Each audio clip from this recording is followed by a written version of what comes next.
berubah dengan sangat cepat. Kalau dulu kita bicara soal literasi baca tulis, sekarang kita bicara soal literasi digital. Dan di puncak transformasi itu ada yang namanya artificial intelligence atau AI. Dalam beberapa kesempatan, saya sering menyampaikan bahwa AI bukan lagi masa depan, AI adalah hari ini. Kita tidak bisa lagi menutup mata atau sekedar menjadi penonton. Kita harus menjadi pemain, kita harus menjadi penguasa teknologi tersebut. Oleh sebab itu, kepada adik-adik pelajar, saya ingin kalian memahami bahwa AI adalah alat untuk mempercepat, bukan alat untuk membuat kalian malas. Bayangkan AI sebagai asisten pribadi yang membantu kalian belajar, mencari data, mempelajari bahasa asing lebih cepat, bahkan memahami rumus matematika yang rumit dengan cara yang lebih sederhana. AI bisa membantu mengejar ketertinggalan kita.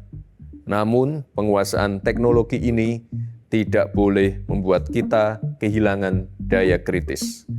Gunakan AI untuk memicu kreativitas, bukan untuk menggantikan kemampuan berpikir kalian sendiri. Kabar baiknya, banyak sekali teknologi AI canggih yang sekarang sifatnya open source.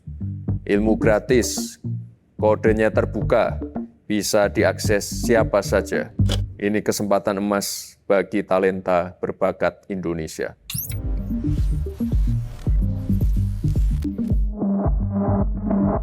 Di tangan yang menguasai teknologi, Indonesia Emas 2045 bukan lagi sekedar impian, tetapi sebuah kepastian.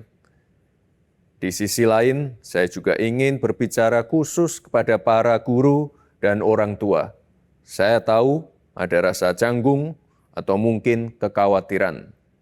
Kita melihat teknologi yang berkembang begitu cepat. Tapi saya harap para guru tidak pernah menyerah untuk meningkatkan kemampuan diri. Guru yang menguasai AI akan memiliki kekuatan super untuk mendidik dengan lebih efektif.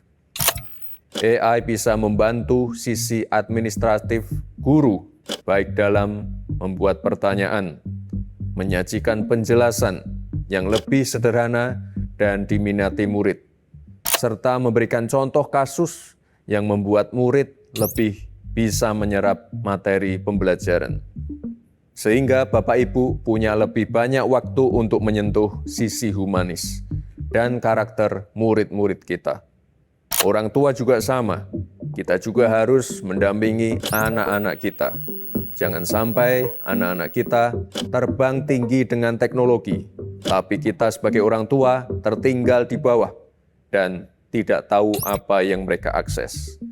Mari kita belajar bersama-sama, namun ada satu hal yang jauh lebih penting dari sekedar teknis penguasaan AI, yaitu etika.